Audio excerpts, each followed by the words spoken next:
தென் சீன கடல் பகுதியில் அமெரிக்காவின் போர் விமானமும் கடற்படைக்கு சொந்தமான உலங்கு வானூர்தியும் அடுத்தடுத்து விபத்துக்குள்ளாகின.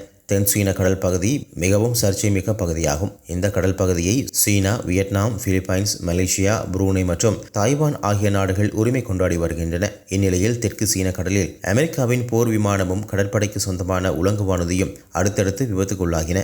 அமெரிக்க நேரப்படி 26ஆம் தேதி மதியம் 2:45 மணியளவில் அமெரிக்க ஏவுகணை விமானம் தாங்கி கப்பல் USS நிமிட்ஸில் இருந்த MH-60 RC ஹாக் உலங்கு வானூர்தி விபத்துக்குள்ளானது. அதிலிருந்த 3 விமானிகள் பத்திரமாக வெளியேறினார்கள். இதைத் தொடர்ந்து பிற்பகல் 3:15 மணியளவில் FA-18F சூப்பர் ஹார்னட் போர் விமானமும் விபத்துக்குள்ளானது. இதிலிருந்த 2 விமானிகளும் பத்திரமாக வெளியேறினார்கள். இந்த அடுத்தடுத்து விபத்து சம்பவம் தொடர்பாக விசாரணை நடத்தப்பட்டு வருவதாக அமெரிக்க கடற்படை தெரிவித்துள்ளது.